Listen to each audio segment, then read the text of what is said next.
कुलगाम में सुरक्षा बलों को बड़ी कामयाबी मिली है। तीनों आतंकियों को ढेर कर दिया है, पहुंचा दिया है उनकी मंजिल तक। रेडवानी पान इलाके में आतंकियों से मुठभेड़ हुई है। दोनों तरफ से जबरदस्त फायरिंग चल रही थी। सेना का सर्च ऑपरेशन, कॉम्बैट ऑपरेशन अब भी जारी है। पूरे इलाके को कॉर्डन ऑफ किया जा चुका है। पुंछ में आपको याद होगा विक्की पहाड़े जी की शहादत, और उसके बाद से ही वो आग 140 करोड़ भारतीयों के दिल में। घाटी में जगह जगह ऑपरेशंस लगातार जारी है।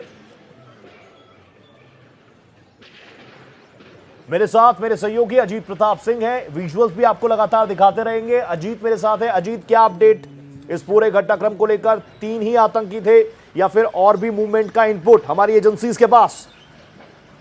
देखिए रोहित, पिछले कुछ दिनों से आप देखिए कि जिस तरह से आतंकवादी फायरिंग कर रहे हैं, इस तरह की कई घटनाएं सामने आई कई जिलों में कश्मीर के।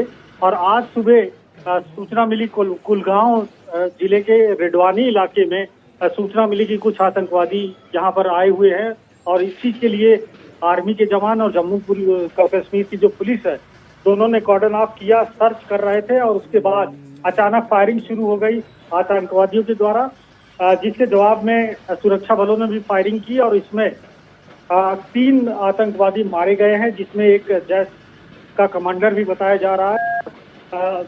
कुछ दिन पहले सोना के कन्वॉय पे जो हमले किए गए थे, उसमें भी ये शामिल बताए जा रहे हैं। तो अभी तक की जो स्थिति है, 3 आतंकवादी थे, तीनों को मार गिराया है सुरक्षा बलों ने, लेकिन अभी भी सर्च ऑपरेशन जारी है। कुछ और आतंकवादी वहां पर हो सकते हैं रोहित।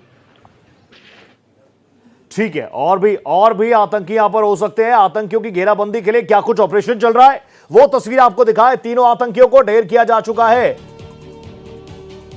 ये बड़ी खबर है जम्मू कश्मीर से, और इसका इंतजार लंबे वक्त से देश कर रहा था। कुलगाम में सुरक्षा बलों को एक बड़ी कामयाबी मिली है।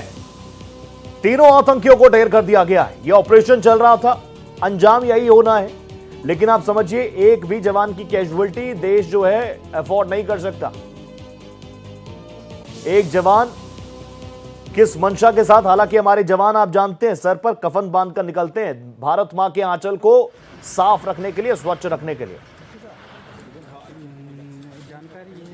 तो अजीत मेरे साथ लगातार बने हुए हैं। अजीत जी, जिस तरीके से एक तरफ देश में चुनाव, दूसरी तरफ सरहद पार से इस तरह की घटनाओं को अंजाम देने की कोशिश, उस बीच जम्मू कश्मीर की बात करें तो वहां के फॉर्मर चीफ मिनिस्टर कहते हैं पाकिस्तान के पास भी परमाणु है, जब तक आप बात नहीं करेंगे पाकिस्तान से ये चीजें ठीक नहीं होने वाली। आपको लगता है इस तरह की बातें इतने सीनियर मोस्ट नेता हैं, लॉजिकल लगती है क्या?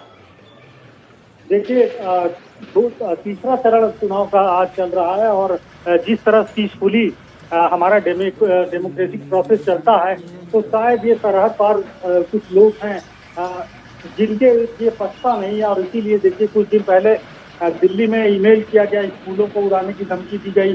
अहमदाबाद में ईमेल किया गया, स्कूलों को उड़ाने की धमकी दी गई।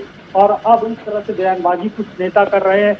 और खास बात करें कि पाकिस्तान को तो ये बिल्कुल भी नहीं पछता कि इंडिया में जिस तरह से चुनाव और शांतिपूर्ण तरीके से चल रहे हैं, एकदम शांतिपूर्ण मतदान होता है। कोई घटना ऐसी नहीं होती है जिससे लगे कि शायद कहीं पर हिंसा या आगजनी या पत्थरबाजी, कुल मिलाकर पीसफुली चल रहा है। तो इसीलिए वहां से निर्देश दिया गया होगा। और जो मारे गए हैं, इसमें एक पाकिस्तानी कमांडर भी है। उससे लगता है कि शायद बाहर से निर्देश दिया होगा कि आप जाकर हिंसा फैलाएं और चुनाव में खलल डालें। और यही वजह है कि कुछ दिनों से जिस तरह की बयानबाजी भी की गई, खास करके जम्मू कश्मीर में पीओके को लेकर, कश्मीर को लेकर कि इंडिया वो नहीं ले सकता है और पाकिस्तान के भी एटम बम है, तो ऐसा लगता है कि शांतिपूर्ण चुनाव लोगों के गले नहीं पच रहा है। इसीलिए इस तरह की बयानबाजी और इस तरह की घटनाएं खास करके पिछले कुछ दिनों से। लेकिन सबसे अहम बात रोहित, कि जिस तरह से सुरक्षा बलों ने जिस तरह से इस चुनौती को दिया है, और किसी भी जवान के घायल होने की खबर फिलहाल नहीं है। तीनों आतंकवादी को उसी रेडवानी इलाके में कुलगांव के मार गिराया गया है। अभी भी सर्च ऑपरेशन जारी है। यदि ऐसा लगता है कि यदि और आतंकवादी होंगे तो उनका भी यही अंजाम किया जाएगा। अंजाम तो यही होगा। जिस तरीके से जो आग सीने में धधक रही है ना, उसका अंजाम फिर यही होना है। जिस तरीके से पुंछ में कायराना हरकत को अंजाम दिया गया था, कॉन्वॉय पर एकाएक अटैक कर दिया गया था। एम्बुश लगाकर बैठे हुए थे, छुपे हुए थे चूहों की तरह, कायरों की तरह, क्योंकि सामने से लड़ नहीं सकते, क्योंकि घाटी के अंदर जिस तरीके से ऑपरेशन ऑल आउट के तहत हमारे जवान उतरे हुए हैं, सामने से कमर तोड़ी हुई है सबकी, लेकिन बावजूद इसके लगातार जो तस्वीरें निकलकर सामने आ रही है, एक चैलेंज जरूर रहता है कि भैया सरहद पार से कोई इन्फिल्ट्रेट ना कर दे, वो नहीं हो पा रहा है। तो जब घर के अंदर बैठे जो भेदी हैं, जो इस तरह से कवर फायर करने के लिए आ जाते हैं, ये एक बड़ा सवाल उठ जाता है कि बड़ा चैलेंज कौन सा है। सीमा पार पर तो हमारे जवान लगातार काम कर ही रहे हैं, काम को अंजाम पहुंचा ही रहे हैं। 76 हुरों के पास इनको पहुंचाने का सिलसिला लगातार, 74 हुरों के पास इनको पहुंचाने का सिलसिला लगातार जारी है। अभी भी ये ऑपरेशन जारी है। Thank you so much Ajit Pratap Singh, आप जुड़े हमारे साथ।